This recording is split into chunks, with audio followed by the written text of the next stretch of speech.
Welcome to the updated 2025 edition of Parasite SEO Mastery. Now, Parasite SEO really started to blow up around the middle of 2023, and then especially with the September 2023 helpful content update that meant many website owners and affiliate marketers suddenly found their websites dropping, and instead what was ranking where they had ranked before were simply articles on news sites or social media sites. So it's no wonder loads of people pivoted into this really popular Parasite SEO trend. But the fact is, Parasite SEO has been around for a long time, even though it's really trendy in 2023 to 24, and still remains a very popular choice today. The fact is, people have been doing this for more than 10 years, and the principles that make Parasite SEO work are very much just how Google works.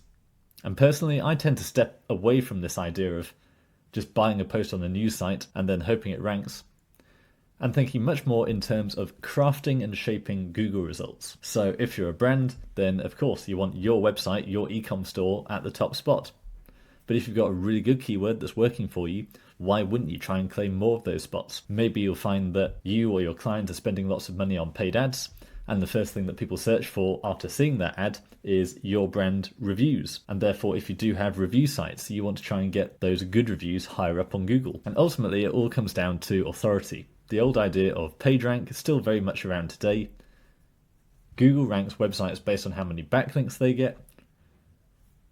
And so it totally makes sense that rather than putting a huge amount of effort to get enough backlinks into your site to try and outpace your competitors who've been around for 10 years, you could simply hop over to a site that's already got all that authority and leverage that authority. Now, it was in March 2024, around the time I started this course, that Google pledged it was going to cut down on what it called site reputation abuse. But the early signs in the weeks and months after was they hadn't succeeded. Parasite SEO was still rife and working really well. And the fact is, there's not a whole lot that Google can actually do to change Parasite SEO, because it's how the Google algorithm works. If a powerful news site with lots of backlinks chooses to talk about your brand, then of course that article is very likely to rank, probably easier and faster and higher up than your own brand writing about itself if it doesn't have a whole lot of power and backlink. And if anything, recent Google updates have seemed to have shifted in favor of social media sites, user-generated content like Reddit. So my key takeaway for you in this course is not honing on one particular website, one particular hack, but taking a broader approach and an overall strategy of not just focusing on your own website or any particular website, but instead zooming out and looking at the Google result for your particular keywords and working out what are the types of sites that are really ranking there and how can you get on those sites or very similar websites. So that way you might not just be able to rank your own website there, but you might be able to get the Reddit thread, a LinkedIn post, a Medium post, and so potentially you could dominate a particular niche with multiple web properties. And that's in a way that you probably couldn't do with your own website, as traditionally Google only really wants to display one result per website for a particular keyword.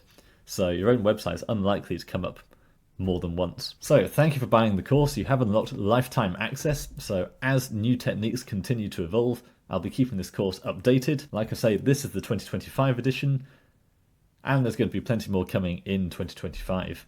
For instance, we've recently seen the rise of the discussions and forums snippet, where a whole load of Google results now have this discussion snippet right at the top of search results, and you can get Reddit in there, Quora in there, but also lots of smaller forums. So working out how to dominate that snippet is going to be key. Then, of course, we have YouTube videos. YouTube is a Google property, and we're seeing consistently for lots of review, affiliate-style keywords, YouTube videos are ranking really high.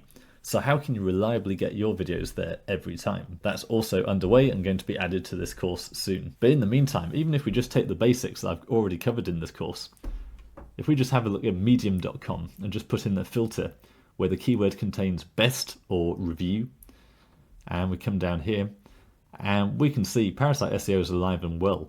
Overall, the traffic to Medium for these kinds of queries, these kinds of affiliate style keywords, really hasn't changed that much. So middle of 2024, it started to decline, but only really by about a third, if that. So from a peak of 314,000 to a low of 200,000. But then in the last few weeks, we've been seeing an increase again. So overall, I'm not worried about the future of Parasite SEO. And if we scroll down and look at some of these individual queries, we can see best camera for sports photography. That's just come up to number 1 for a $2,200 a month search. Best jobs for stay-at-home mums. Best AI headshot generator, that's at number 4. Best budget smartwatch. So you can clearly see loads of people are still using sites like Medium and LinkedIn to get large amounts of traffic. And with this idea of taking up more online real estate, let's not forget the future of AI and ChatGPT search, where so far of all the testing I've done and colleagues have done, it does seem like the bigger a digital footprint you can build, the better. What I've really noticed with a lot of my clients is their website might not be the result that comes up in a ChatGPT or a Perplexity search, but what does come up is a lot of the PR and guest posts we've written about them. So what these tools seem to be doing is surfacing the powerful domains talking about these particular brands. So when you go to an AI and you ask for a particular product recommendation, it will go and find what news sites, what big powerful websites have said and recommended in their content because of that trust factor. It just goes back to backlinks. What Google did decades ago is still relevant to AI search today. If you want to decide as an algorithm which results, which recommendations should be more trusted, look at how many other websites link to them. Not forgetting, of course, that a lot of these AIs are trained on the actual Google results. So the more properties you can get into the top 10 of Google talking about your brand, your client, then the more likely you are to influence the AI searches of the future.